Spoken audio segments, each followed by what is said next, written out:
रानी दुर्गावती गोंडवाना की शेरनी। मोहब्बत, वफा और शहादत की दास्तां। गोंडवाना की जमीन पर सुबह का उजाला धीरे धीरे फैल रहा था। पहाड़ों से हल्की धुंध उठकर नीचे वाले झोंपड़ियों और किले के बुर्जों को चूम रही थी।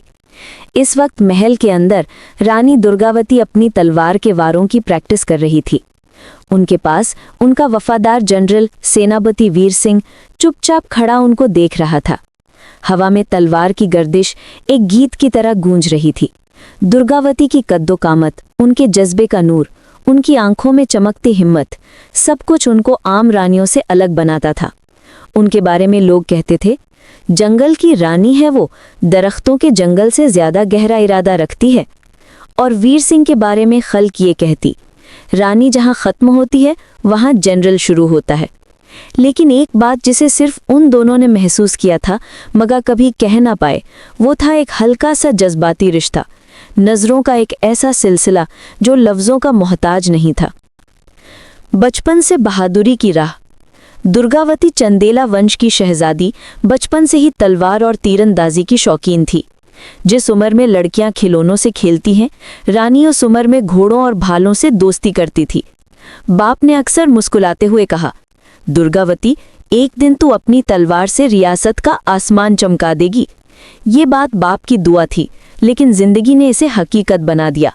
शादी उनकी गौतमी पुत्र राजा दलपत शाह से हुई, जो गोंडवाना के वजीर आजम के बेटे भी थे।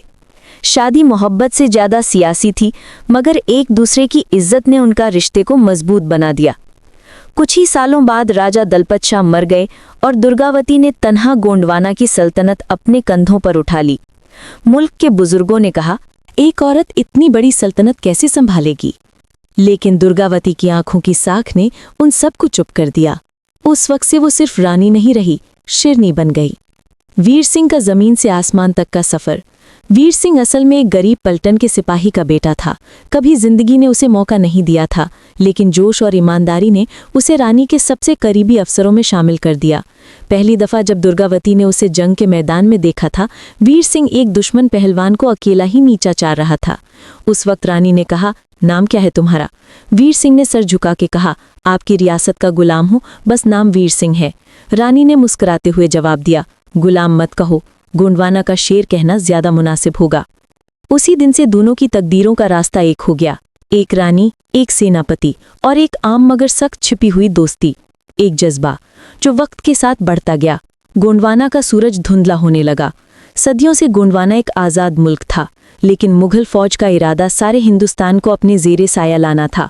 मुगल बादशाह अकबर के सूबेदारों ने एक खत भेजा, रानी दुर्गावती, गोंडवाना मुगल सल्तनत का हिस्सा बनकर रहना चाहता है।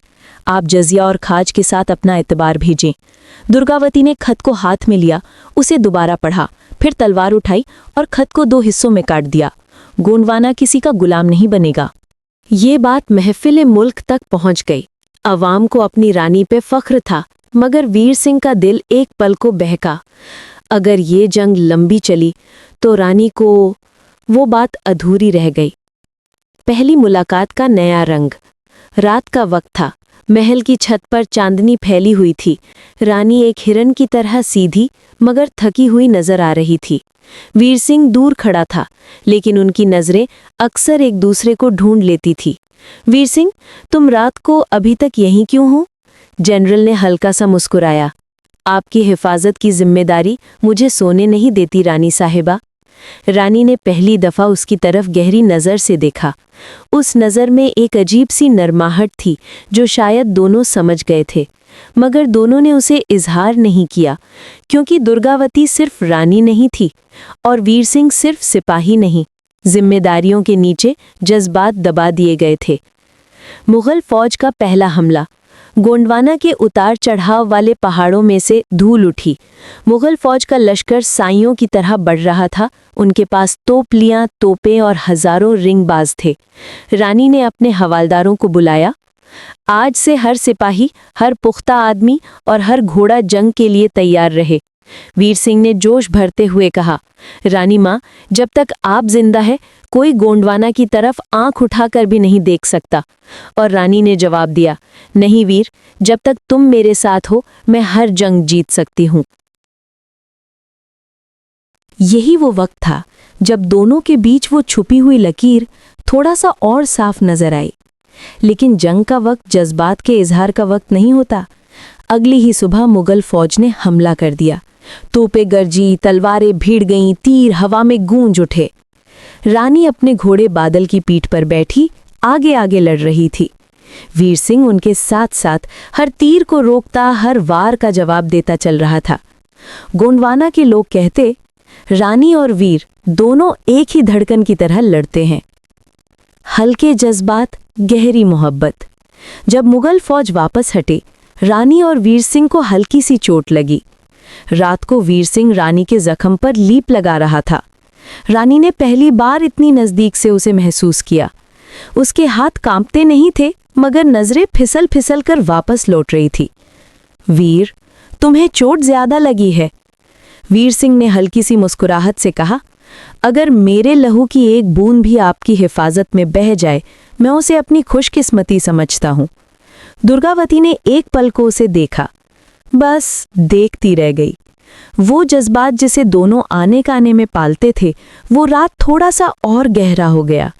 ना वो मोहब्बत थी, ना इजहार, बस एक गहरी, सख्त और दर्द भरी वफा। दूसरा हमला, मुगल का गुस्सा। पहली हार ने मुगलों को और ज्यादा जंगली बना दिया। दूसरा हमला पहले से ज्यादा शिद्दत से हुआ। इस दफा मुगल फौज की क़ियादत हो रही थी आसफ खान के हाथ में, जो दुर्गावती की बहादुरी से पहले से ही मुतासिर और गुस्से से भरपूर था। पहाड़ों के बीच जंग फिर छिड़ गई। गोंडवाना की धरती लाल होने लगी और इस दफा मुगलों ने एक चाल चली, रानी के कैंप को घेरने की कोशिश।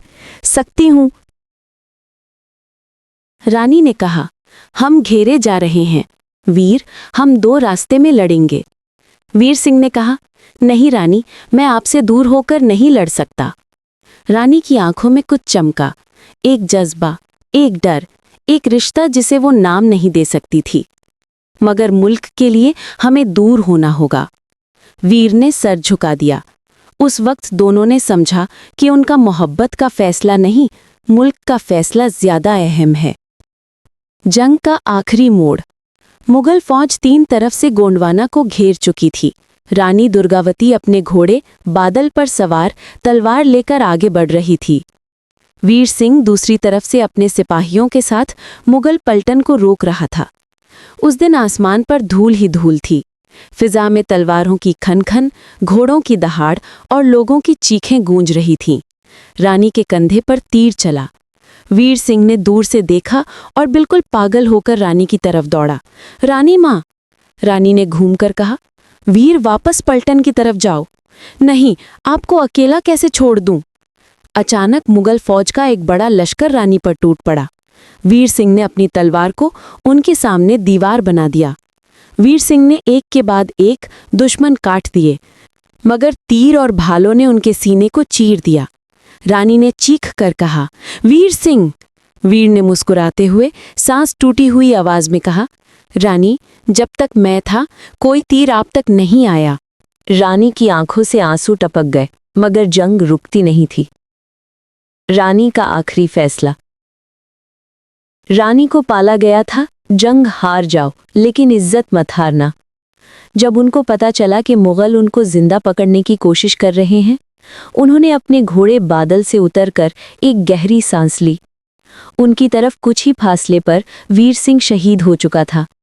उस वक्त उनकी तलवार उनके हाथ में थी, लेकिन उनके दिल पर वीर सिंह की मौत का बोझ। उन्होंने आसमान की तरफ देखकर कहा, आज मोहब्बत भी शहीद हो गई और आज रानी भी। फिर रानी दुर्गावती ने अपनी तलवार अपने सीने में उतार दी। वो गिरे, मगर उनके होठों पर एक अजीब सी मुस्कुराहट थी, जैसे कह रही हो, मुल्क की इज्जत बचा ली और जिसके साथ दिल का रिश्ता था उसके साथ मौत भी पाली। गोंडवाना का अफसाना। जब मुगलों ने रानी की लाश देखी तो आसफ खान ने आदाब से सर झुकाकर कहा, ऐसी औरत को जीते जी कभी हरा नहीं सकते। गोंडवाना की आवाम ने रानी और वीर सिंह दोनों की एक साथ आरती की। आज भी लोग कहते हैं, दुर्गावती जंगलों की शेरनी, वीर सिंह जिसके नक्श उनके साथ शहीद हो गए।